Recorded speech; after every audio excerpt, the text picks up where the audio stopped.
Hi everyone, this is Bharati. We are discussing Unit 3 in ICT 2 and today's our topics are message components and message composition. Message components అంటే మనం message అవతలి వాళ్ళ దగ్గర నుంచి receive చేసుకున్నప్పుడు దాంట్లో ఏం పార్ట్స్ ఉంటాయి, వాటిని ఏమంటాము అని తెలుసుకుంటాము. అలాగే మెసేజ్ కంపోజిషన్ అంటే మనం అవతలి వాళ్ళకి మెసేజ్ పంపించేటప్పుడు అందులో ఏమేం పార్ట్స్ ఉంటాయి, ప్రతి పార్ట్ని ఏమంటాము, ఎందుకు యూజ్ అవుతుంది అనే దాని గురించి డీటెయిల్గా తెలుసుకుంటాము. Let's go to the topic. Message components. So మనం అవతలి వాళ్ళ దగ్గర నుంచి మనకి మెసేజ్ వచ్చినప్పుడు మన ఇన్బాక్స్లో మెసేజ్ వస్తుంది కదా, ఆ మెసేజ్లో ఏమేం పార్ట్స్ ఉంటాయి అనేది చూడండి. An email message consists of the following general components. First one, headers. The message headers contain information concerning the sender and recipients. So సెండర్కి అలాగే రిసీవర్కి సంబంధించిన ఇన్ఫర్మేషన్ అనేది మనకి ఈ హెడర్స్లో ఉంటుంది. ఇక్కడ చూడండి, ఇది మనకి ఇన్బాక్స్లో వచ్చిన మెసేజ్ మనం ఓపెన్ చేసాము. ఓపెన్ చేసినప్పుడు మనకి ఇట్లా మెసేజ్ అపియర్ అవుతుంది. సో దీన్ని ఇక్కడ ఎన్ని పార్ట్స్ కింద డివైడ్ చేసాము చూడండి, 1 2 3 4 5. So total 5 parts. ఫస్ట్ మనం ఇప్పుడు ఏం చెప్పుకున్నాము, ఈమెయిల్ హెడర్. ఈమెయిల్ హెడర్లో ఏమేమి ఉంటాయి, రిసిపెంట్కి అలాగే సెండర్కి సంబంధించిన ఇన్ఫర్మేషన్ ఉంటుందని చెప్పాం కదా. ఇక్కడ చూడండి, ఫ్రమ్ అడ్రస్. సో ఎవరు పంపించారు అనేది ఇక్కడ మనకు కనిపిస్తుంది. నెక్స్ట్ డేట్ టు టైమ్ కూడా మనకి ఇక్కడ మెన్షన్ అవుతుంది. అలాగే టు అడ్రస్, ఎవరెవరికి పంపించారు. నెక్స్ట్ సబ్జెక్ట్ ఏంటి, దేనికి సంబంధించింది అది అని. Next CC, so carbon copy మనతో పాటు ఇంకొకరికి ఎవరికి పంపించారు అనేది కూడా మనకి ఇక్కడ కనిపిస్తుంది. సో ఇది మెసేజ్ హెడర్. అంటే మనం మెయిల్ని రిసీవ్ చేసుకున్నప్పుడు దాంట్లో ఫస్ట్ మనకి కనిపించే పార్ట్ అనమాట. సో అందులో మనకి మెసేజ్ సెండర్ అండ్ రిసీవర్ వీళ్ళిద్దరికీ సంబంధించిన డీటెయిల్స్తో పాటు డేటు, టైము, సబ్జెక్టు ఇవన్నీ కూడా మనకి ఉంటాయి. The exact content of mail headers can vary depending on the email system that generated the message. So మనకి ప్రతి ఒక్క ఈమెయిల్ హెడర్స్లో ఉన్న టాపిక్స్ అన్నవి, సో దాంట్లో ఉన్నవి మనకి ఈమెయిల్ సిస్టమ్ని బట్టి మనకి వేరీ అవుతూ ఉంటాయి. సో ఒక్కొక్క ఈమెయిల్ సిస్టమ్ ఒక్కొక్క రకంగా ఈ హెడర్స్ని జనరేట్ చేస్తాయి. సో అన్నిట్లోనూ సేమ్ మనం ఇందాక ఇక్కడ ఏవైతే చెప్పుకున్నామో ఇదే ఆర్డర్ ఇవే ఉండడం అన్నది ఉండదు, బట్ ఇంచుమించుగా ఇవే ఉంటాయి. సో ఇక్కడ చూడండి, ఈ హెడర్స్లో ఏమున్నాయి, సబ్జెక్ట్ అంటే దేనికి, subject is a description of the topic of the message and displays in most email systems that list email messages individually. మనకి ఇన్బాక్స్ ఓపెన్ చేయగానే మనకి ఏం కనిపిస్తాయి, మెసేజెస్ అన్నీ కనిపిస్తాయి. అవునా, మన మెయిల్లో ఉన్నవి, ఇన్బాక్స్లో ఉన్న మెసేజ్ అన్నీ కనిపిస్తాయి, ఎవరెవరు పంపించారు. అండ్ నెక్స్ట్ ఉండేది ఏంటది, సబ్జెక్ట్ ఉంటుంది కదా. ఇక్కడ చూడండి, ఇది మన ఇన్బాక్స్ కదా, ఈ ఇన్బాక్స్లో మనకి ఎవరు పంపించారుతో పాటు ఇక్కడ సబ్జెక్ట్ కనిపిస్తుంది. సో ఇది మనకి మెయిన్. ఫస్ట్ మనం మెయిల్ ఓపెన్ చేయగానే మన ఇన్బాక్స్లో ఎవరు పంపించారుతో పాటు సబ్జెక్ట్ కూడా అపియర్ అవుతుంది. నెక్స్ట్ సెండర్, ఎవరు పంపించారు, ఫ్రమ్ అడ్రస్. సెండర్ అంటే this is the senders internet email address. So మనకి వాళ్ళు ఎవరు పంపించారో వాళ్ళ ఈమెయిల్ అడ్రస్ మనకి అపియర్ అవుతుంది. ఇక్కడ అదే కదా, ఫ్రమ్ అడ్రస్ ఎవరి నుంచి వచ్చింది, ఇక్కడ వాళ్ళ ఈమెయిల్ ఐడి మనకి అపియర్ అవుతుంది. It is usually presumed to be the same as the reply to address unless a different one is provided. మనము ఇక్కడ కనిపించే యూజర్ ఐడి అంటే సెండర్కి సంబంధించిన ఐడి, ఈమెయిల్ ఐడి అనేది సేమ్ మనం ఎప్పుడైతే మెసేజ్ మనం రిప్లై పెడతామో అక్కడ కనిపించే మెసేజ్ మనకి అక్కడ కనిపించే ఐడినే మనకి ఇక్కడ కూడా కనిపిస్తుంది. అన్లెస్ డిఫరెంట్ వన్ ప్రొవైడెడ్, మనం వేరేది ప్రొవైడ్ చేసే వరకు కూడా. Date and time received, so మనం ఎప్పుడు రిసీవ్ చేసుకున్నాం, ఎప్పుడు వాళ్ళు మనకి పంపించారు అనే డేట్ అండ్ టైం కూడా మనకి కనిపిస్తాయి. The date and time the message was received. ఇక్కడ చూడండి, డేట్, ఏ డేటు, వెడ్నెస్డే 22 జూన్ 2013, అది వెన్స్డే. సో అలాగే మళ్ళీ డేట్ కూడా కనిపిస్తుందా. సో ఇట్లాగ మనకి డేట్లో ఆ రోజు ఎప్పుడు పంపించారు, ఏ డేటు, అలాగే ఏ టైంకి పంపించారు అన్నది కూడా డిస్ప్లే అవుతుంది. reply to. This is the internet email address that will become the recipient of your reply if you click the reply button.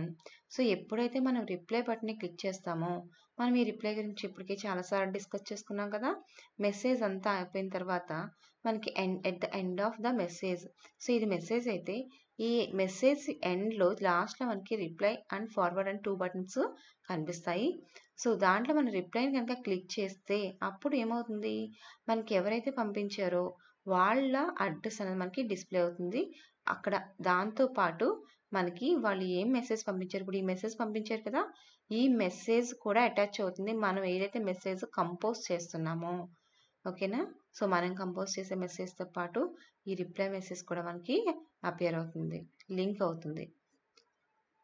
So ఎప్పుడైతే మనం రిప్లై బటన్ క్లిక్ చేస్తామో అప్పుడు ఈ రిప్లై టు అంటే మనకి పంపించిన వాళ్ళు ఎవరు, సెండర్స్ అడ్రస్ మనకి డిస్ప్లే అవుతుంది. ఓకేనా.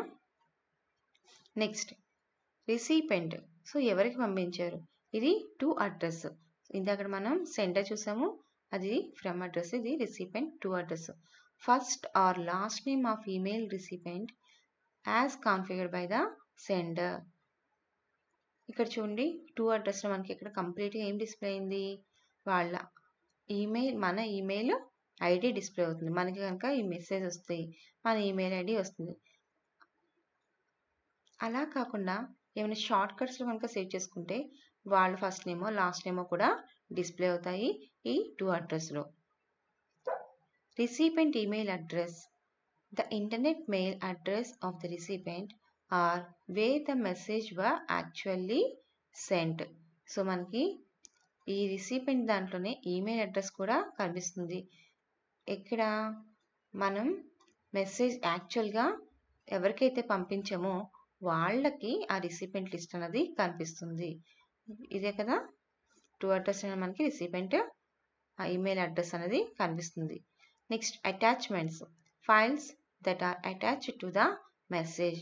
ఏవైనా ఫైల్స్ మనం అటాచ్ లింక్ చూసాం కదా, ఏమన్నా అటాచ్మెంట్స్ మనం కనుక అటాచ్ చేస్తే, అంటే ఇమేజెస్ కానీ లేకపోతే ఆడియో ఆర్ వీడియో ఏదైనా సరే మనం అటాచ్ చేసి పంపిస్తే రిసీవర్కి ఆ అటాచ్మెంట్ అనేది ఈ మెసేజ్తో పాటు ఈ మెసేజ్ లాస్ట్లో మనకి అటాచ్మెంట్స్ కూడా కనిపిస్తాయి.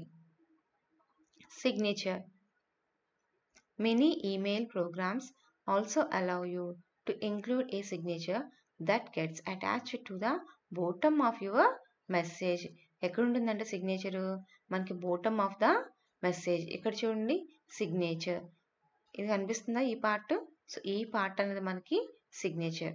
సో దీంట్లో మనకి సిగ్నేచర్ అంటే సైన్ ఉండదమ్మా, దీంట్లో డీటెయిల్స్, వాళ్ళ అడ్రస్, వాళ్ళు ప్రొవైడ్ చేసే అడ్రస్, వాళ్ళ ఫోన్ నెంబర్స్ ఏమైనా ప్రొవైడ్ చేస్తావి అంటే వాళ్ళకి సంబంధించిన సెండర్కి సంబంధించిన ఇన్ఫర్మేషన్ అంతా కూడా మనకి ఈ సిగ్నేచర్ పార్ట్లో ఉంటుంది.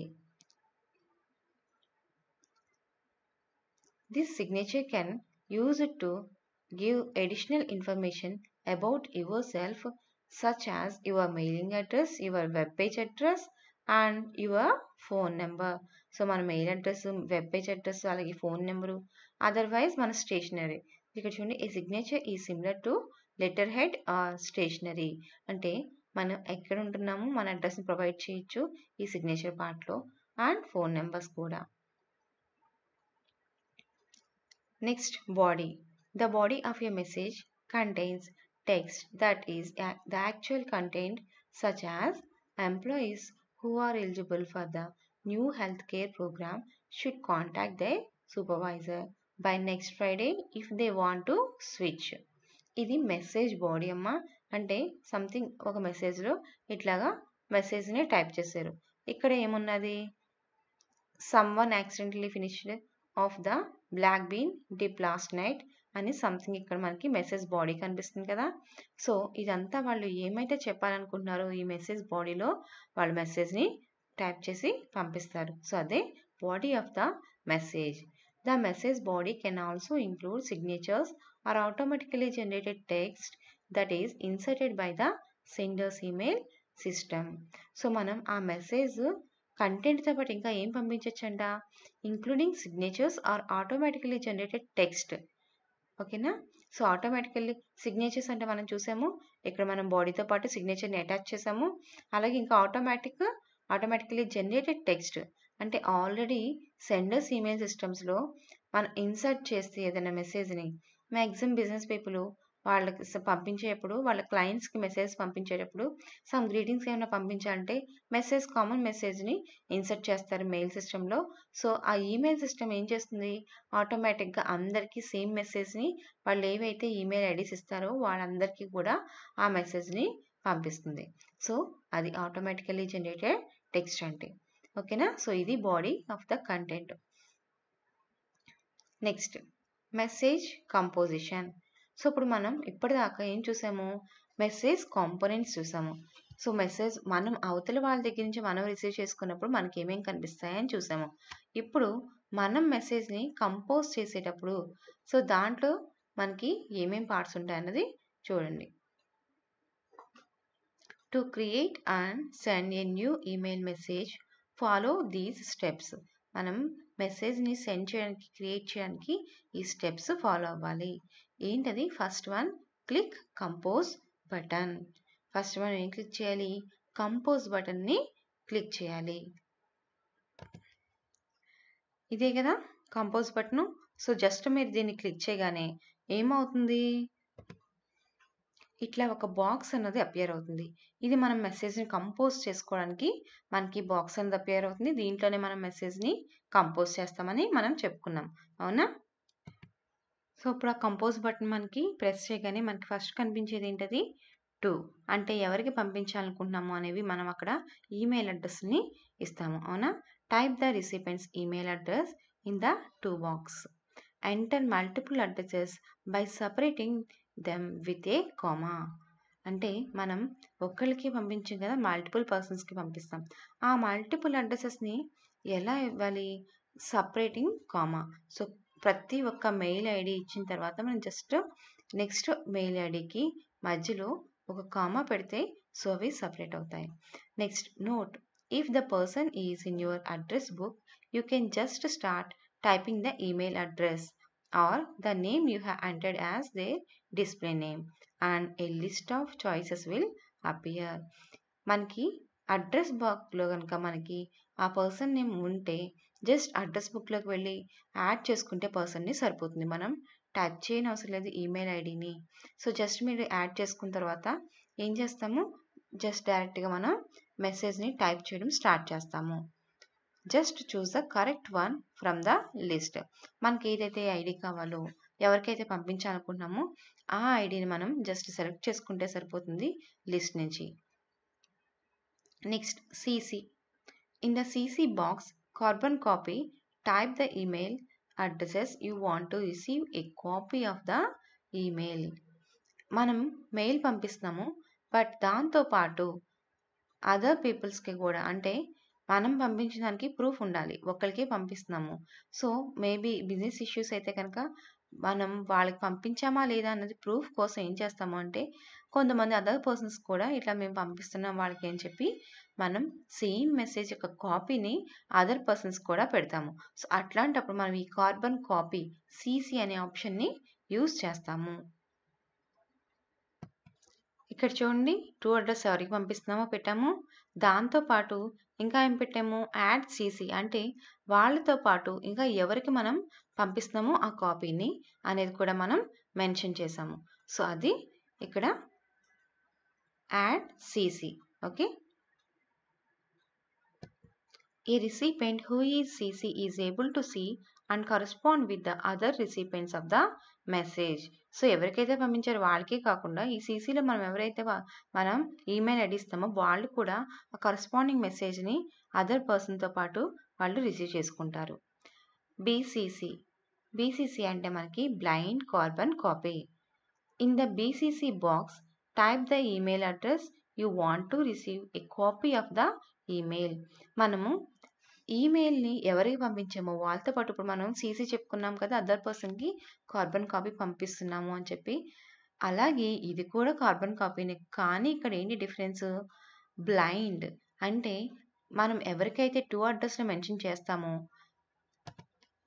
ఈ టూ అడ్రస్ని మనం ఒక మెయిల్ ఐడి ఇచ్చిన తర్వాత సీసీని కనుక ఇస్తే ఏమవుతుంది అంటే ఈ పంపించిన వాళ్ళకి కనిపిస్తుంది. మనతో పాటు ఇంకా ఎవరికి పంపించారన్నది చెక్ చేసుకోగలరు. సీసీలో కనుక మనం పర్సన్స్ యొక్క మెయిల్ ఐడీస్ ఇస్తే. అలా కాకుండా యాడ్ బీసీసీలో కనుక మనం మెయిల్ ఐడీస్‌ని కనుక మనం ఇస్తే ఈ టు అడ్రస్ వాళ్ళకి తెలీదు. ఎవరెవరికి పంపించారు మనతో పాటు అన్నది. సో, అట్లాంటప్పుడు ఈ యాడ్ బీసీసీని యూజ్ చేస్తాము.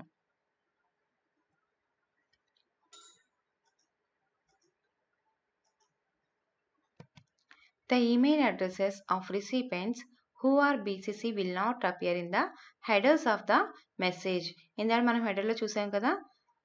ఇక్కడ మనకి ఎవరెవరు పంపించారన్న సీసీలో మనకు కనిపిస్తుంది. బట్ మనం బీసీసీలో పెడితే ఇక్కడ బ్లాంక్‌గా ఉంటుంది. ఎందుకంటే మనం బ్లైండ్ కార్బన్ కాపీని పంపించాం కాబట్టి ఎవరికి పంపించామనేది ఇక్కడ అపియర్ అవ్వదు. టు అడ్రస్‌తో పాటు. ఓకేనా? Subject. Type a brief description of the email message in the subject box. మనం ఏదైతే మెయిల్ పెడదాం అనుకుంటున్నామో, దేనికి సంబంధించింది పెడదాం అనుకుంటున్నామో, సో జస్ట్ బ్రీఫ్‌గా మనం దాని గురించి ఈ సబ్జెక్ట్ బాక్స్‌లో మనం మెన్షన్ చేస్తాము. ఇక్కడ సబ్జెక్ట్ ఉంది కదా! ఇక్కడ జస్ట్ బ్రీఫ్‌గా మనం ఏం పంపిస్తున్నాం అన్నది ఇక్కడ మెన్షన్ చేస్తాము. For example, if you are sending out a recipe for oatmeal cookies, the subject might be my oatmeal cookies recipe. Example ఏంటి? మీరు కనుక మీ ఫ్రెండ్‌కి సమ్ ఓట్‌మీల్ రెసిపీ గురించి డీటెయిల్‌గా ఆ ప్రాసెస్ అంతా ఎక్స్‌ప్లెయిన్ చేస్తున్నారు. సో, జస్ట్ మీరు ఏం పంపిస్తున్నారు, దేని గురించి పంపిస్తున్నారు సబ్జెక్ట్‌లో మై ఓట్‌మీల్ కుకీస్ రెసిపీ అని పంపిస్తే వాళ్ళకి అర్థమవుతుంది కదా! మీరేం పంపించారు, దేని గురించి అనేది బ్రీఫ్‌గా అర్థమవుతుంది. సో, దాని గురించి మనం ఈ సబ్జెక్ట్‌ని యూజ్ చేస్తాము. Next body. Type the body of the email message. So, మనం ఏదైతే టైప్ చేయాలనుకున్నామో ఆ ఈమెయిల్ మెసేజ్‌ని ఈ బాడీ. సో, దీన్ని బాడీ ఆఫ్ ద మెసేజ్ అంటాము. ఇక్కడ మనం టైప్ చేస్తాము డీటెయిల్‌గా. ఎందుకంటే మనం ఓట్‌మీల్ రెసిపీ గురించి అనుకున్నాం కదా! సో, దాని ప్రాసెస్ అంతా కూడా ఇక్కడ టైప్ చేస్తాము. Signature. If you wish to add a signature to your email, select one from the signature pull down menu. So, మీరు గనక సిగ్నేచర్‌ని యాడ్ చేయాలి అనుకుంటే మీరు ఇక్కడ సిగ్నేచర్‌ని కూడా యాడ్ చేసుకోవచ్చు. ఈ సబ్జెక్ట్ మనం ఇచ్చిన కంటెంట్ మెసేజ్‌తో పాటు. ఇక్కడ చూడండి, ఈ పెన్ సింబల్ కనిపిస్తుంది కదా!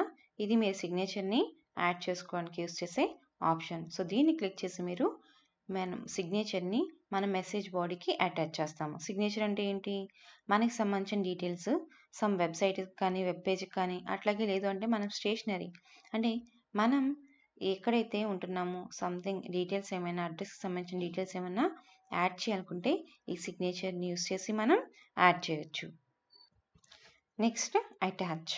If you wish to attach files to this message, use the browse buttons at the bottom of the page to choose files from your hard drive. You can include up to 3 attachments with a message. మనం ఏం చేయొచ్చు, మన message బాడీతో పాటు ఇంకా ఏమైనా ఫైల్స్‌ని అంటే మన సిస్టంలో ఉన్న ఫైల్స్‌ని అటాచ్ చేయాలి అనుకుంటే ఏం చేయొచ్చు, ఈ అటాచ్ ఫైల్ ఆప్షన్ ఉంది కదా! దీన్ని క్లిక్ చేస్తే మనకి ఓపెన్ అవుతుంది ఒక విండో. దాంట్లో నుంచి మనం మన సిస్టంలో ఏవైతే ఫైల్స్ ఉంటాయో ఆ ఫైల్స్‌ని అటాచ్ చేస్తాము. సో, అట్లాంటి ఎన్ని అటాచ్మెంట్స్ పంపించొచ్చు? బై డిఫాల్ట్ 3 అటాచ్మెంట్స్ మనం సెండ్ చేయొచ్చు. Next send option. If you want to send your email message now, click send.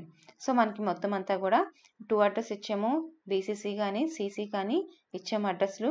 అలాగే ఫైల్స్‌ని అటాచ్ చేసాము. దాంతోపాటు మెసేజ్ బాడీని కూడా టైప్ చేసాము. సో, అయిపోయింది అనుకుంటే కనుక మనం ఏం చేయొచ్చు, జస్ట్ ఇక్కడ క్లిక్ చేయొచ్చు సెండ్ బటన్ మీద. సో, సింపుల్‌గా ఏమవుతుంది, మనం కంపోజ్ చేసిన మెసేజ్ అవతలి వాళ్ళకి రిసీవ్ అవుతుంది. Okay. Next save. If you want to send your email message later or work on it more at a later time, click save as a draft and you will be able to retrieve it from the drafts folder later. So, మనకు కనుక ఈ మెసేజ్‌ని type చేస్తూ మధ్యలో something ఏమైనా మనకి important work అని వస్తే జస్ట్ ఏం చేస్తాము, దీన్ని వెంటనే కంటిన్యూ చేయడానికి మనకి టైం లేదు. అట్లాంటప్పుడు ఏం చేయాలి, ఎక్కడి వరకైతే మనం కంపోజ్ చేసామో అక్కడ వరకు మెసేజ్ని మనం సేవ్ చేసుకుంటాము. ఇక్కడ సేవ్ ఆప్షన్ ఉంది కదా, సేవ్ నవ్ అని చెప్పి సేవ్ చేసుకుంటే సో మనకి ఇక్కడ డ్రాఫ్ట్స్ అని కనిపిస్తుంది కదా, ఈ డ్రాఫ్ట్స్ ఐటెంలో మనకి ఈ మెసేజ్ సేవ్ అవుతుంది. సో ఎప్పుడైతే మీరు మళ్ళీ ఓపెన్ చేస్తారో మీకు టైం ఉన్నప్పుడు ఇక్కడ మీకు లెఫ్ట్ సైడ్ కనిపిస్తున్న డ్రాఫ్ట్స్ని క్లిక్ చేస్తే మీరు ఎంతవరకు అయితే కంపోజ్ చేస్తారో అంతవరకు సేవ్ అయిన మనకే మెసేజ్ అనేది ఓపెన్ అవుతుంది. ఓకేనా? సో ఇది message composition and message components. These are the books you have to refer. Thank you.